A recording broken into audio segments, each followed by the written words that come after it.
Up, Up You Go, Joe! Written by Mariam Shapera.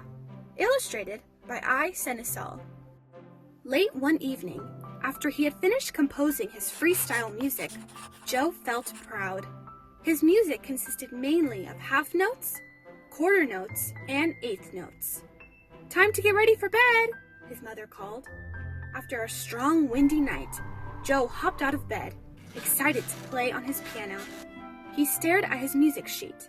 "What happened to my music?" he thought. His music sheet was still on the stand, but without the notes. He searched all over the house, but no notes could be found. "I'm sure you remember your music. You can just write it again," said his mother. His father thought of something that might cheer Joe up. He suggested they go to the local fair, which was visiting town that weekend.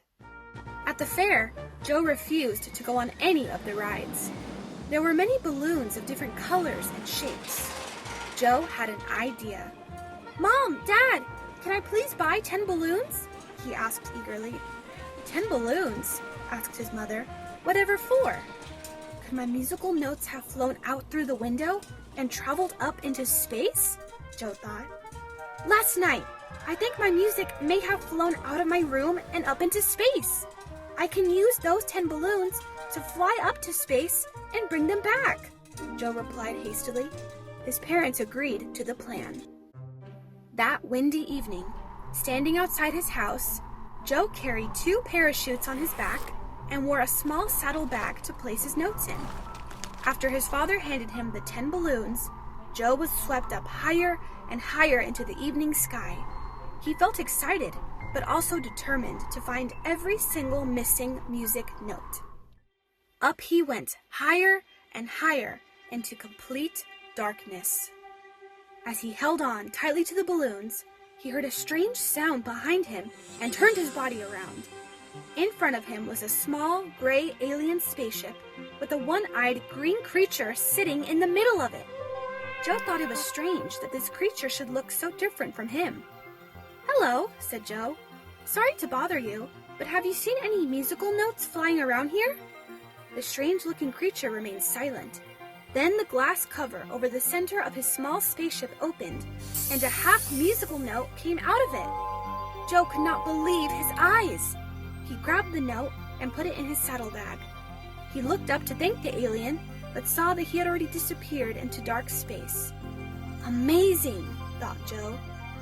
Just then, he heard a rumbling sound growing louder and louder. Straight ahead of him, he could see a dark rock-like object flying closer and closer to him.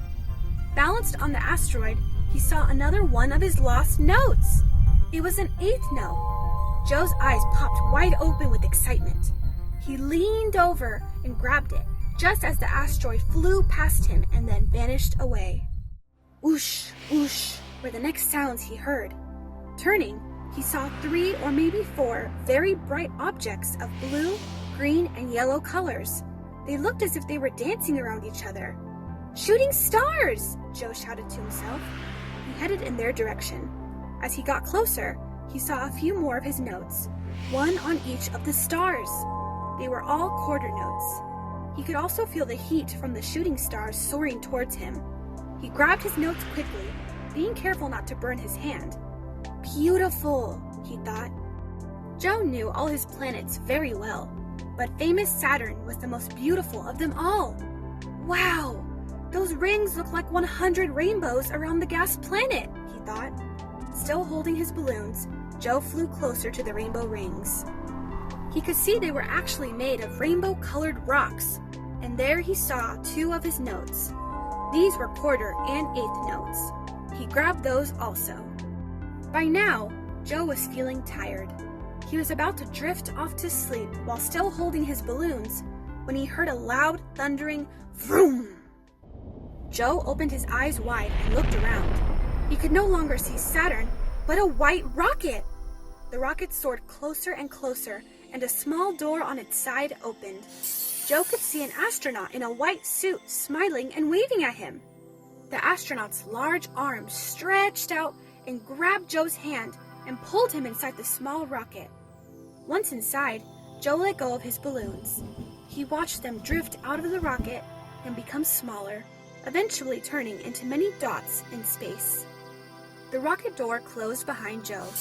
He looked around and saw buttons and computers on all the walls. The first flight of the orbiter Discovery, and the shuttle has cleared the tower. The astronaut smiled, opened a large drawer, pulled out a quarter note and 2/8 notes, and then handed them to Joe. "Joe, darling, are you awake?" Joe's mother asked. Joe, lying in his bed, slowly opened his eyes. "Where am I, Mom?" asked Joe. "You are home, of course, dear," replied his mother. Joe looked around at the familiar sight of his room. He got out of bed and slowly stood on his feet. "Breakfast is ready," said his mother. As she left the room, Joe turned around and looked at his piano. There on the music sheet were all his notes in their perfect position as he had composed them. He could not believe his eyes. He could not believe how much joy he felt. He closed his eyes for a few seconds and then opened them again to make sure that the notes were still there, and they were. Was it all just a dream? Joe was about to leave his room when a strap-like object from behind his piano caught his eye. It was his bag's strap. He pulled his bag out and remembered that in his dream, if it was a dream, he had used this bag to collect his musical notes. Inside the bag was empty, except for a rainbow-colored rock about the size of a marble, just like the ones he saw on Saturn's rings. The end.